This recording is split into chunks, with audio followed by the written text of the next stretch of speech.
as you can see, it's still hooked. It still had the pace on it, and hello, Mum, we're on the television. And the ball crossed the headpin, went in what we call the Brooklyn side, to the left-hand side of the headpin, and carried all 10.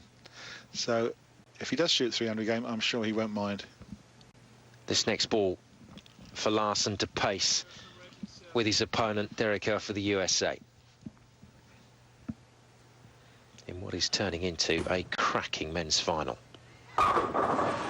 And there you go. A little bit of luck ridden by Martin Larsen, but he'll take that straight back in the pocket. And this is developing into a superb shootout. And Eoff is not going to have it all his own way. They are shot for shot at the moment in this second game. We'll take a very short break there. Stay with us. Welcome back. The men's Cubica AMF World Cup final. Derek Eoff for the USA in with another strike. And this is brilliant stuff from both he and Martin Larsen of Sweden. They are both still on for the maximum. And remember, we've seen so far at this tournament 5 maximums, 5 300 games, and they're as rare as 147s in snooker. You know, they really don't come along that often, but when you've got this many bowlers of this quality in one facility totally focused on the game, you're going to get them. Great stuff. Simon, you're quite right. It is the quality of the bowler and the conditions that they're playing on. These lanes are set up for good scoring, nice and clean, freshly dressed oil, nice oil pattern there, and the bowlers have really taken advantage of that. 8 strikes in a row for Derek Eoff. Too good. Absolutely fantastic. Great to watch. Yeah, will it be too good for Martin Larsen? Now, I suppose we ought to talk about this. What if they both end up on 300 in this game? I guess it will go as a tie. They all stay as a tie, I would imagine, and they'll go to game 3. Could be interesting. I'm unsure whether AMF have put in... The Cubica AMF have changed the rules quite dramatically in the last couple of years. They no longer have the straight knockout playoffs from 1 to 8. They do go into another sort of repechage competition that takes us through to the top 3. A lot fairer system, and Larsen has benefited from that. He only had to come through 1 knockout game against Zulkifli in the semi-finals, whereas Derek Eoff, just by courtesy of his tremendous bowling, has sailed through into the top spot in the final. And he's showing us exactly why he's here, as well as Larsen proving his point. He's had 1 bit of luck, Larsen. The rest of it's been good, solid pocket hits. But he's taken advantage of that luck, and he's worked on it, and has made two great shots afterwards. Yeah, it didn't faze him at all, did it? No. Well, both players are on dart scores of 180 at this particular time. That's the one. Yeah, the 147s and the 9 dart checkouts. Every sport has it. Every target sport has this particular phenomena of a perfect game. We are in frame 9. Martin Larsen has bowled 8 strikes in a row. Looking for the next one. Got it. And makes it, which means he will actually stand up. No matter what Derek Eoff does, he will stand up to shoot frame number 10 for a potential 300 game. Can Eoff do the same? Could be history in the making here. Also, he's suffering a bit, but I'm sure he's not. Man from Sweden. Likely to be knocking on the door of possibly the Weber Cup team in a few years' time. Some people have said he's the man to get in the side. Oh, yes, a little hop and a skip from Derek Eoff, because that one wasn't quite as flush as the others. OK, both players are on 9 strikes in a row. Unfortunately, you haven't got the graphic on the screen, but let me tell you, it looks really good on the score sheet. And Derek Eoff will bowl for the first chance to bowl a 300 game. And this is big. Let's make no mistake about this. You're watching a bit of television history here. 2 players to potentially bowl the perfect game side by side. Here goes Derek once more. Oh, no! Just as we put the commentator's curse on him, he leaves one standing, and that has let Martin Larsen in, and we could be going all the way in this final.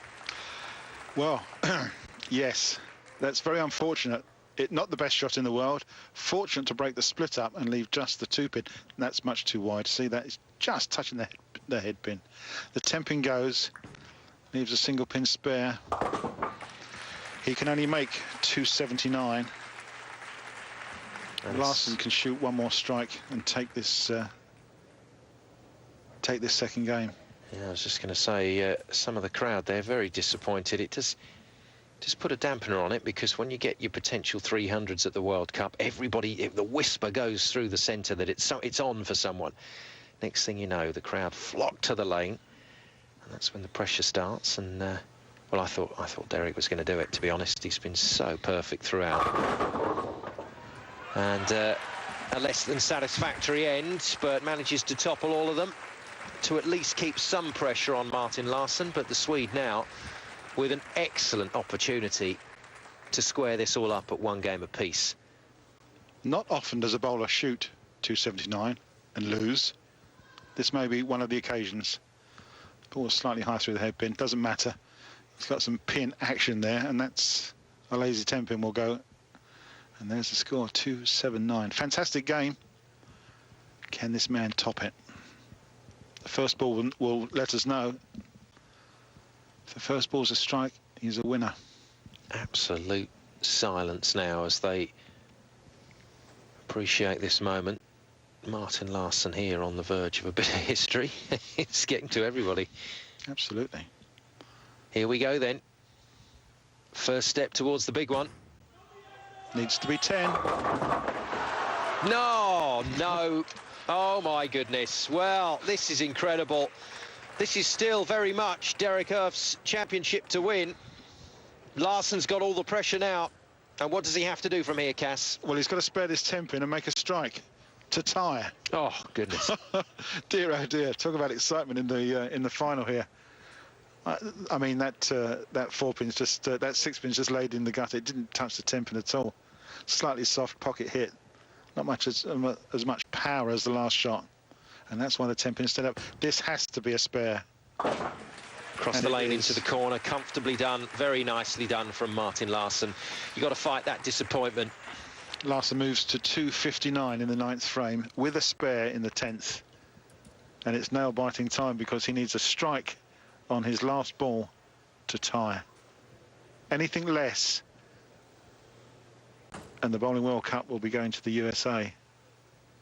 Yes, for the 2nd year in a row in the men's division. And won't Jerry Edwards be happy? Smile, if it can, will get even bigger. Larsen then to stay in this men's final. Here we go. This has to be a strike. This is almost like a 300 ball. It has to be a strike, and it's his last shot to stay in the event. Oh, take a bow, Martin Larsen. Fantastic stuff. Well, that is absolutely brilliant. He's held his nerve, Cass. It's 279 apiece, a tie. Now, I'm actually unsure whether they're going to play a 10th frame roll-off or whether... Oh, they are going for a sudden death, so I understand. Oh, dear. It's going to be very, very interesting indeed. Nothing to separate these two at the moment. It could still be anyone's title at the moment. Derek Eoff for the USA has that slight advantage by taking the first game, but Larsen, the man in your picture, is not out of it just yet. We're going to have a sudden death shootout for you in the World Cup final after the break.